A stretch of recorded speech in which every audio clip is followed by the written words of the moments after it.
Евангелие според Лука, 7 глава.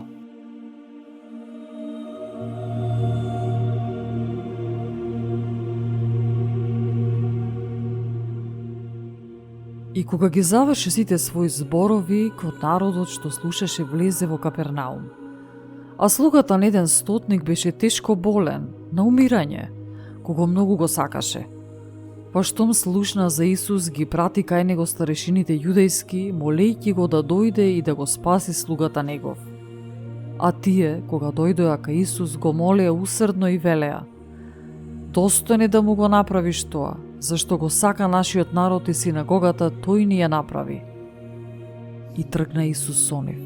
А кога беа веќе близу до куќата, стотникот ги прати пријателите кај него, говорејќи: Господи, не труди се, зашто не сум достоен да влезеш под мојот покрив, зашто и себе си не се сметав достоен да дојдам кај тебе. Туку кажи само збори, мојот слуга ќе оздрави. Зашто и јас сум човек под власт, а имам подчинети војници. Па кога ќе му речам на еден од нив оди, и тој оди, на другиот дојди, и тој доаѓа. И на слугата свој направи тоа, и тој прави. Штом го слушна тоа, Исус се зачуди и кога се заврте кон народот што врвеше по него, рече: Ви велам, ниту во Израел не најдов толкава вера.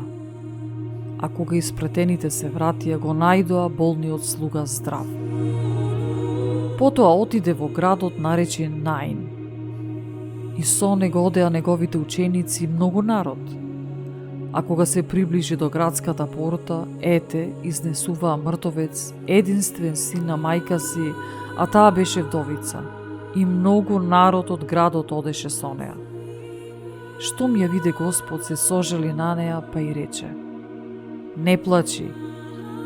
И кога пристапи, се допре до носилото, носачите застана, а тој рече: Момче, тебе ти велам, стани. Мртовецот се подигна и седна, па почна да зборува, и тој го предаде на мајка му. И страв ги обзеде сите, и го славеа Бога и велеа: Голем пророк се јави меѓу нас, и Бог го посети својот народ. И се разнесе овој глас за него по цела Јудеја и по целата околина. И му соопштија на Јован учениците негови за сето тоа. Јован пак повика двајца од своите ученици и ги испрати кај Исус, говорејќи: Ти ли си оној што треба да дојде или друг да чекаме? И кога дојдоа кај него, тие луѓе му рекоа: Јован Крстителот не прати кај тебе велејќи: Ти ли си оној што треба да дојде или друг да чекаме? Во тој час тој исцели мнозина од болести и од рани и од демони и на мнозина слепи им подари вид. Им одговори Исус и рече: Одете и кажете му на Јован што видовте и што чувте. Слепи прогледуваат, куци проодуваат, лепрозни се очистуваат, глуви прослушуваат, мртви воскреснуваат, и на бедни им се проповеда Евангелието. И блажен е оној кој не ќе се соблазни поради мене. А кога си отида учениците Јованови, тој почна да му зборува на народот за Јован. Што излеговте да видите во пустината? Трскали што се луле од ветар? Но што излеговте да видите? Човек ли, облечен во меки јалишта?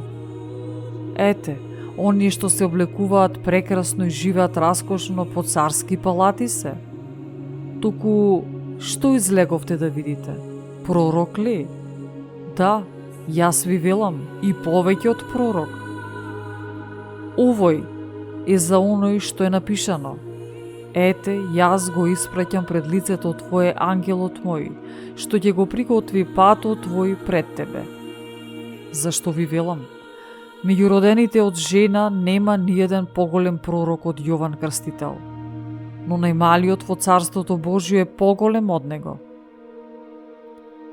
И сите луѓе што слушаа, па и цариниците, го оправдаа Бога, крштевајќи се со крштевањето Јованово. А фарисеите и закониците ја отфрлија Божјата волја за нив и не се крстија од него. А Господ рече: со кого да ги споредам луѓето од овој род и кому се слични?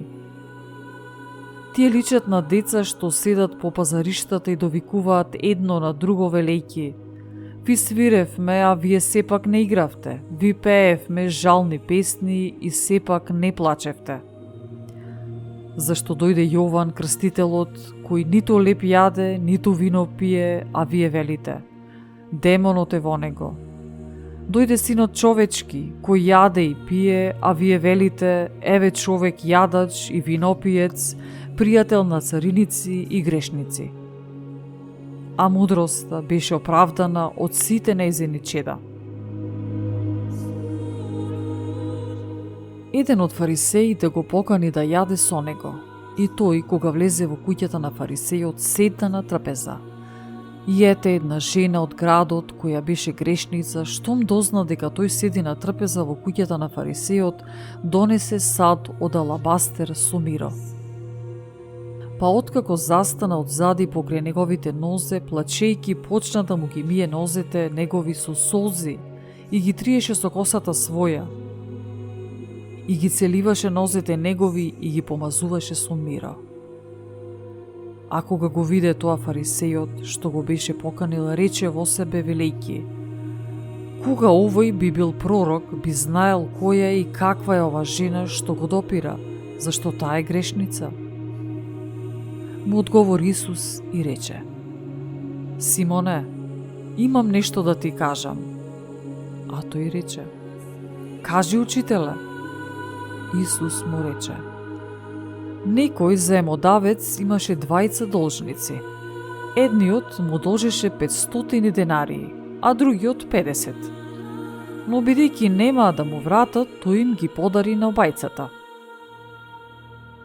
Кажи, кој од нив повеќе ќе го милува? Симон одговори му рече: мислам оној кој му повеќе му подарил. А тој му рече: право пресуди. И тогаш се сврте кон жената, па му рече на Симон: ја гледаш ли оваа жена? Влегов во твојот дом, та ниту вода за нозете не ми даде, а таа со солзи ми ги обли нозете и со косата своја ги истри. Ти не ми даде целив, а таа, откако влегов, не престана да ги целива нозете мои. Ти со масло не ја помаза главата моја, а таа со миро ги помаза нозете мои. Затоа ви велам, неизе и се простени многу гревови, зашто покажа многу љубов. А кому му е простено малку, тој мала љубов има. Неизе пак и рече: простени ти се гревовите. А оние што седеа со него на трапезата почнаа да говорат во себе: кој е овој што и гревови простува? На жената пак и рече: верата твоја те спаси, оди си во мир.